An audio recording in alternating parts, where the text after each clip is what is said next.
Si pudiéramos ponerle un título el pasaje de hace 8 días, fue el consuelo de Cristo. Vamos a llamarle hoy la promesa de Cristo. Y la promesa de Cristo está basada en esa ocasión tan triste para los discípulos, porque sabían que iban a perder en unas cuantas horas a su maestro. No sabían cómo, pero ese maestro tan amado, que los protegía, que les proveía, que los cuidaba, les enseñaba, iba a partir. Pero al menos 4 cosas distinguibles tenemos que determinar en estos pasajes que acabamos de leer, como promesa de que aun cuando físicamente, a partir de ese momento, ya no le verían, bueno, sí le volverían a ver después de la resurrección. Estuvo 40, 50 días ahí con ellos, pero después de eso no le verían más. Nosotros no le hemos visto cara a cara todavía, pero hay al menos 4 cosas importantes que considerar. La primera es la promesa del Espíritu Santo. Inclusive a lo mejor el título de tu Biblia así dice, ¿no? La promesa del Espíritu Santo. Pero hay otras 3. La presencia del Hijo, y la presencia del Padre, y finalmente la presencia de la verdad. Y quiero que por favor aterricemos rápidamente en este pasaje precioso. Ya vimos entonces que antes ya Jesús había dicho la razón por la que se iba de los discípulos, y era preparar lugar para ellos, para que donde estuviese Él y todos nosotros estuviésemos también. Entendimos que la palabra morada no determina una casa. No, el cielo es una extensión de muchos techos, de muchas casas, ¿no?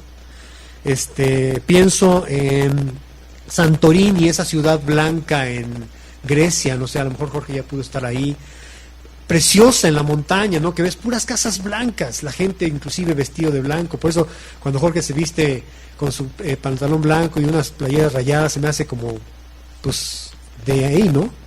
La gente así viste, pero no es el cielo así, no es una extensión de muchas casas, no es una colonia inmensa de propiedades. Y mira, Billy Graham, como si estuvieran llevando un tour, ¿no? Ahí cuando yo estaba trabajando en un hotel ahí en Tequesquitengo, pues se daban tours en el lago y decían, pues esa es la casa, por cierto, de Gaspar Enain, de Capulina, esa es la casa de Luis Miguel, o en Acapulco, ¿no? Acá no te van a llevar al tour para ver, mira, esa residencia super mega ultra hiper guau así de Beverly Hills le pertenece a Moisés. Pues es que se pagó el precio. Esa casa es enorme, sí está enorme, pero esa pequeña casa es de Gabo, porque ese sí no dio una el vato. No es una extensión de varias casas. Realmente se trata de una sola casa que promete Jesús. Esta es la morada del Padre Celestial. El verso 2, 14:2, en la casa de mi Padre. Ya vimos que en el capítulo 2 de Juan, Jesús alude al templo que conocían físicamente como la casa de mi Padre. Dicen, ustedes han hecho la casa de mi Padre cueva de ladrones. ¿Se acuerdan?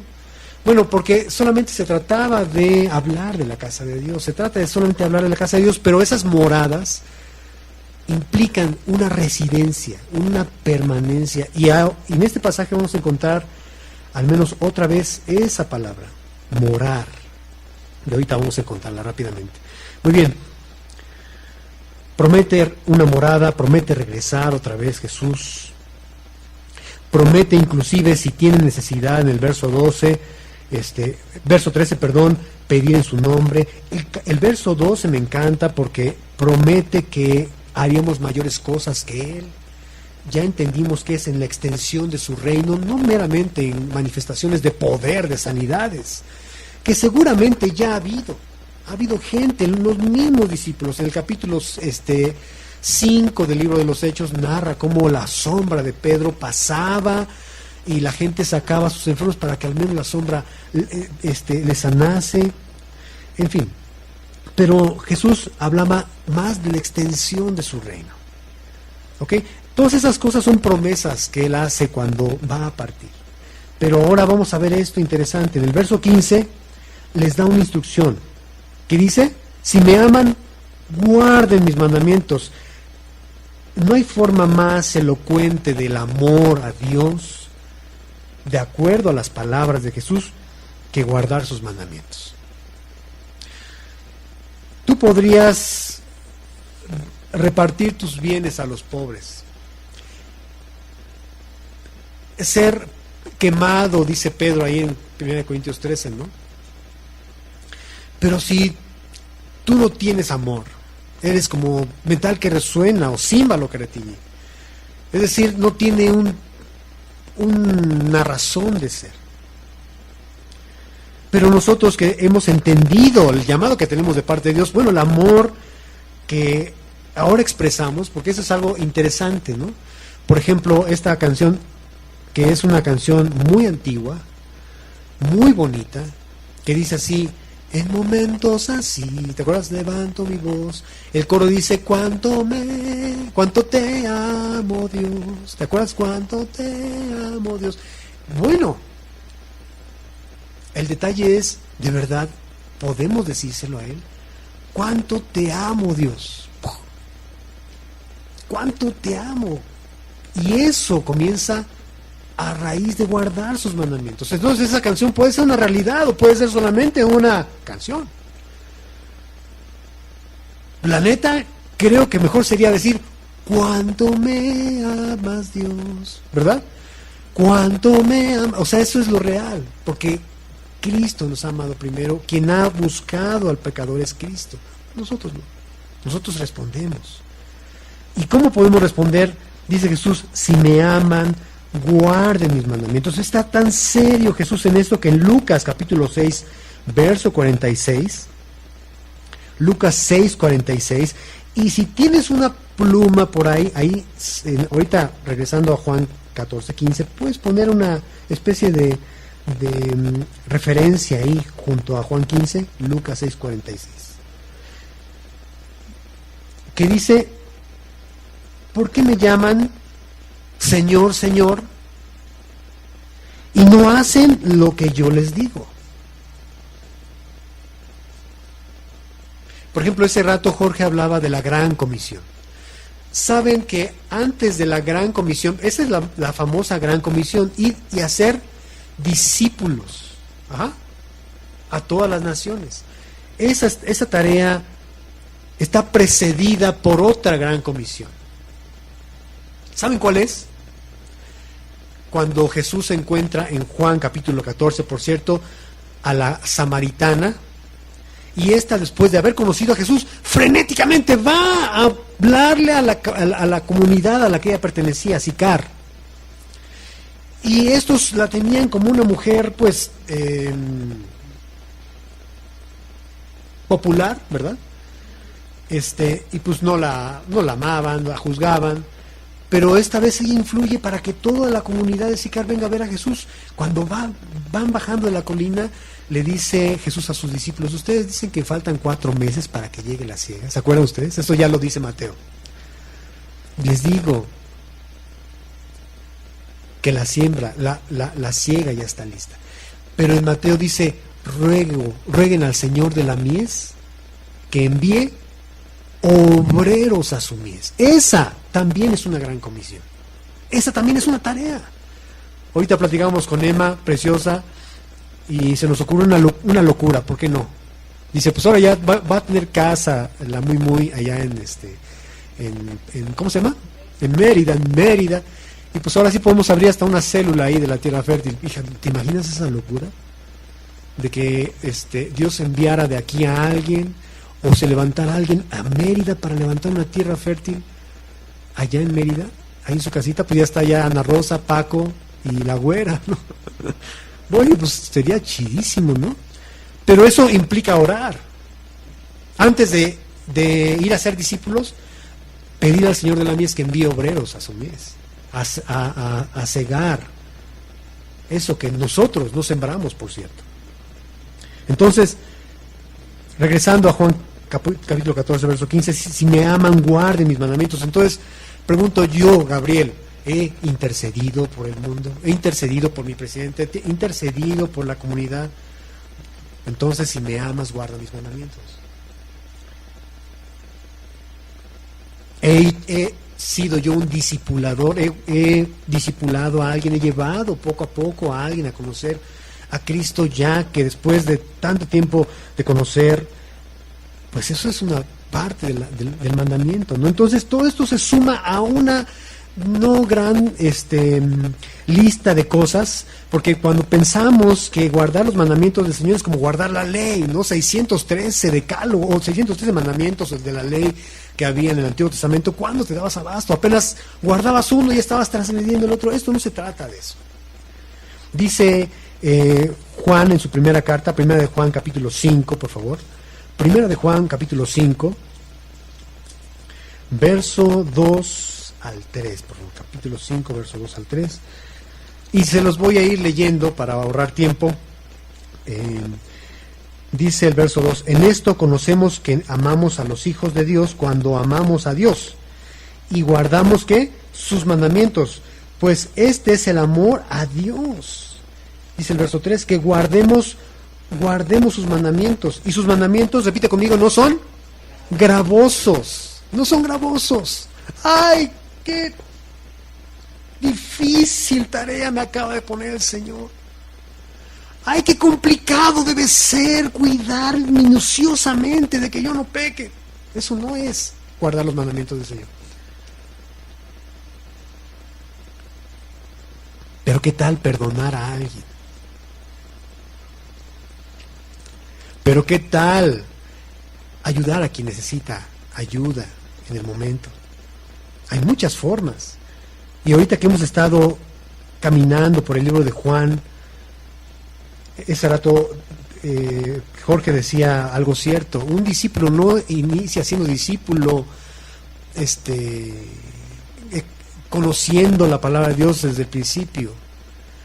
Pero me encanta que cuando viene Jesús con Juan y Jacob, hijos de Zebedeo, ¿quién?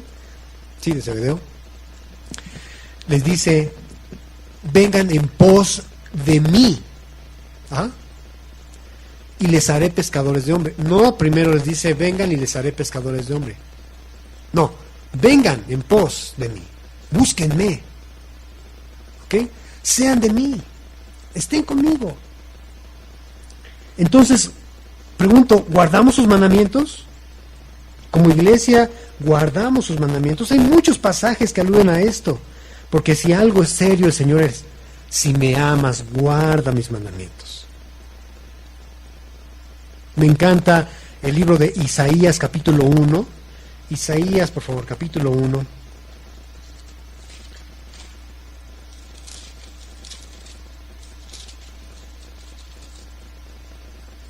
En el verso 11, dice Isaías 1:11. ¿Para qué me sirve, dice Jehová, la multitud de sus sacrificios? Hastiado estoy de holocaustos de carneros y de cebo y de animales gordos.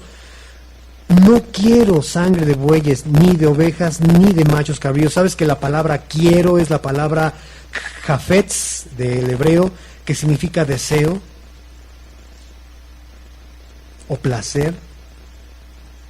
No me place, no deseo eso.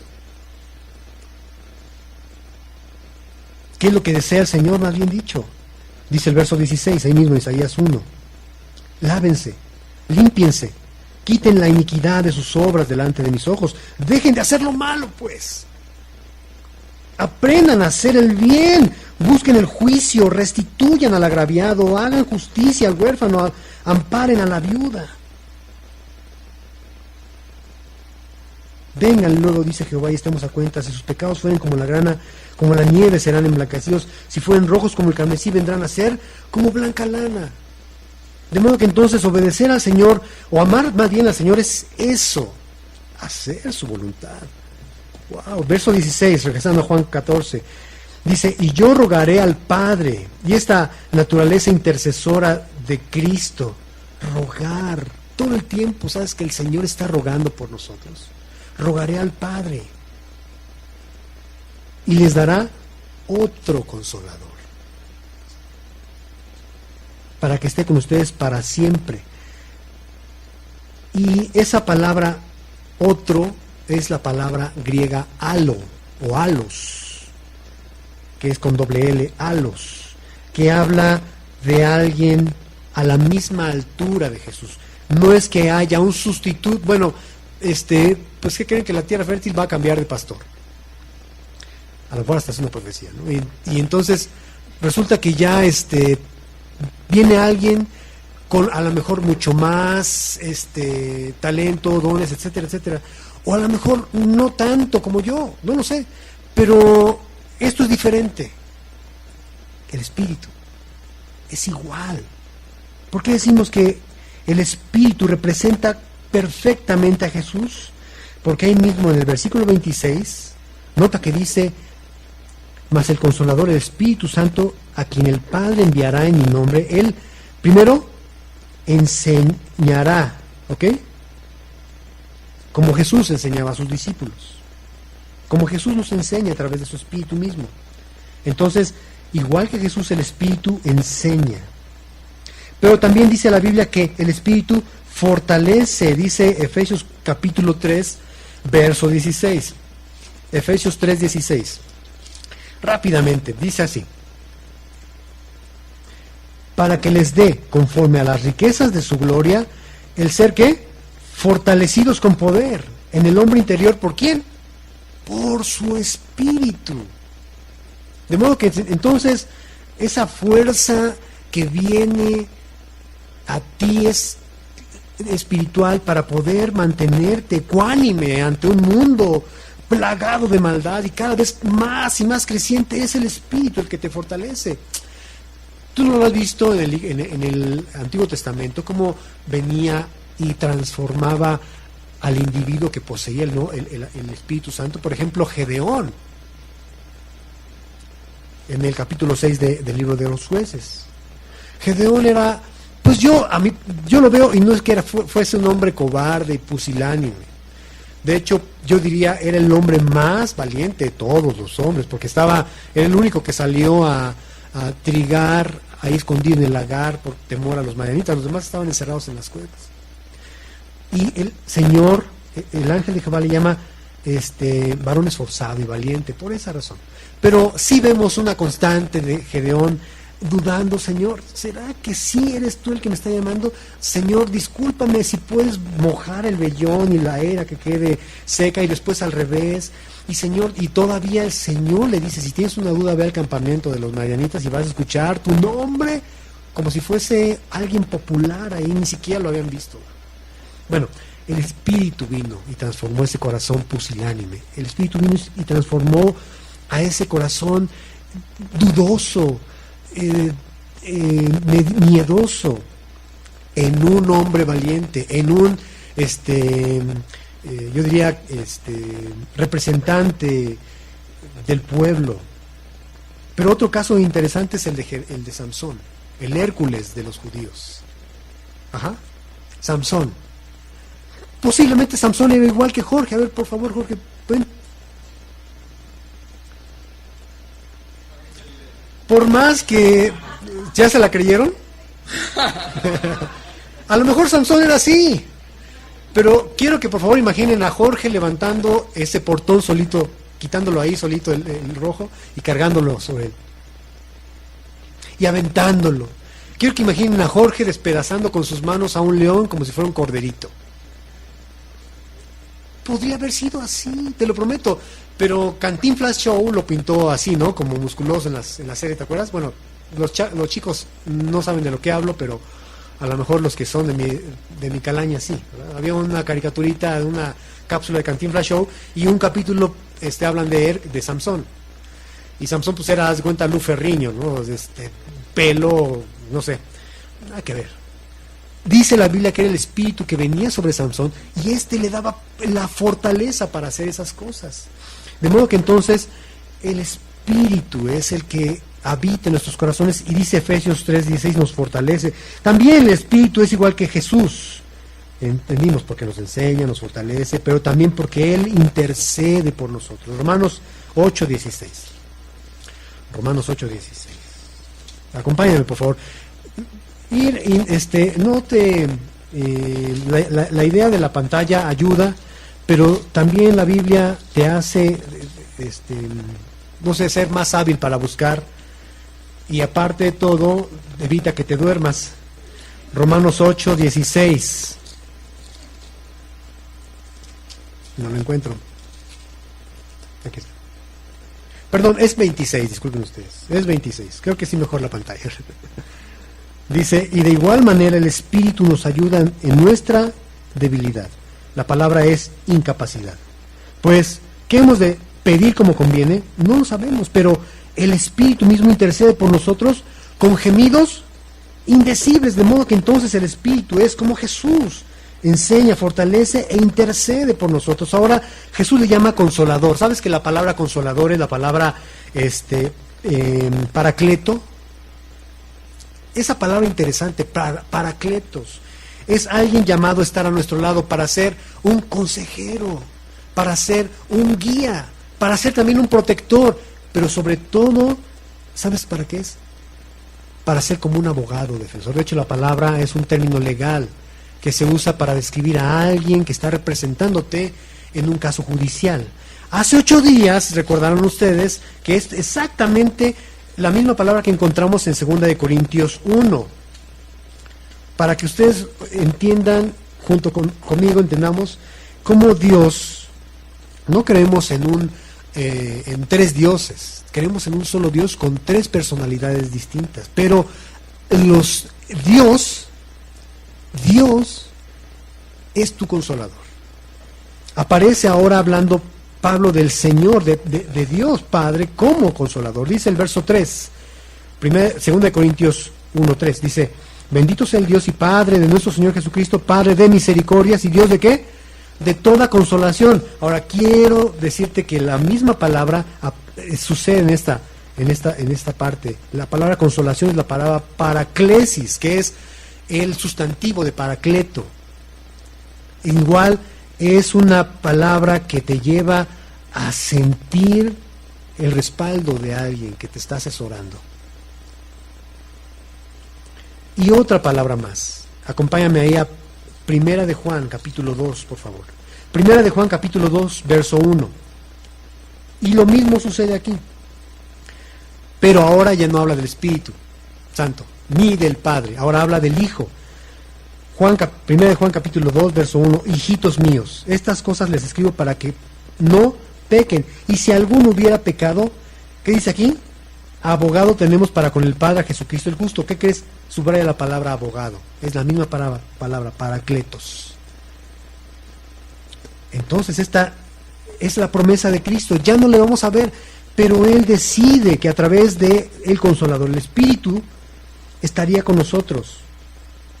Ahora dice para siempre. Para siempre. Eso me encanta. Hasta el final. Podrías sentirte solo. Podrías estar clamando, como decía la güera, y pareciera que estás hablando solo. No, Él está ahí, escuchándote siempre. Cuando te equivocas y pecas, inmediatamente el diablo va a acusarte, dice Apocalipsis 12, ¿no? Acusarte delante del Padre, pero ¿sabes qué? Cristo está intercediendo por ti delante del Padre todos los días, todo el tiempo. Todo el tiempo. Él lo hace. Porque conoce nuestras debilidades, conoce nuestra necesidad. Y me encanta, esa es la labor de Jesús. Y la labor del Espíritu también es consolarnos, interceder por nosotros. La labor del Padre también es consolarnos, ayudarnos. Para siempre, para siempre. Dilo conmigo fuerte, para siempre. Exacto, verso 17 dice, el Espíritu de verdad. Ahora, es interesante, el Espíritu de verdad es una cualidad que tenemos que entender de Dios. En Él hay verdad. El Espíritu de verdad, que por cierto, menciona ahí mismo Juan 16, capítulo 16.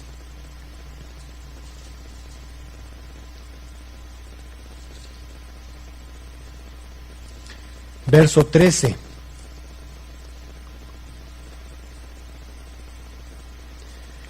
Dice, pero cuando venga el Espíritu de verdad, Él les guiará a toda verdad. Escúchame, no pienses que al sentirte motivado a algo que bíblicamente no es correcto, por más que estés seguro de eso,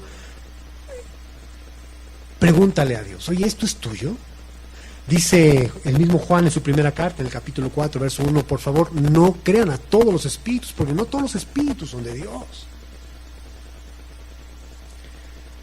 El Espíritu te guiará a toda verdad. Él confirmará. Ahora, hablando precisamente de guardar su palabra, vean cómo todo armoniza. Porque el Espíritu no te va a llevar a algo que contradiga la palabra.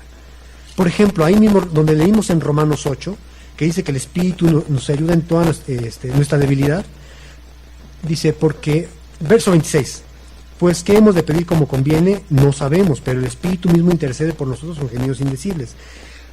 Verso 27, mas el que escudriña los corazones, esto es, Dios sabe cuál es la intención del Espíritu. Porque esa es la verdad. Conforme a la voluntad de Dios, el Espíritu intercede por nosotros. De modo que el Espíritu nunca va a pedir algo que no sea de Dios. Hace 8 días decíamos que Jesús nos enseña a pedir en su nombre, porque todas las peticiones que tenemos que hacer tienen que ser alineadas a la voluntad de Dios. Todo. Romanos capítulo 8, versos 26 y 27. De modo que entonces Él es el Espíritu de la verdad. No hay mentira en Él. Inclusive dice, fíjense, al cual el mundo no puede recibir, por más que quieran. No pueden recibir porque no le ven. Ni le conocen. Ahora eso es una realidad, porque en el mundo quien gobierna es el diablo. Y Jesús nos dijo, ¿se acuerdan ustedes en el capítulo 8 de Juan? Que no hay verdad en él. Juan capítulo 8, verso 44, en la parte central, dice que no ha permanecido en la verdad. Satanás, el diablo, no ha permanecido en la verdad, porque no hay verdad en él. Vean cómo es una antítesis absolutamente del Espíritu. Todo lo que es de Dios y estamos aquí es verdad, pero lo que está en el mundo es mentira, engañoso, exactamente. Dice, no permaneció en la verdad porque no hay verdad en él. Cuando habla mentira, de lo suyo habla, porque es mentiroso y padre de mentira. De modo que entonces, por eso la Biblia dice que no te conviene hacer enemistad con el mundo, porque es enemistad contra Dios. Los jóvenes estamos siempre tentados a probar lo que hay en el mundo, a saber qué se siente, no sé, desobedecer a los padres, por ejemplo, ¿no? No sé quiénes de la audiencia aquí alguna vez se fueron de pinta. Dicen algunos. Pero ¿qué sentías cuando te ibas de pinta? Si no sentías una especie de miedito por dentro de que te descubrieran tus papás. No, dice Jorge.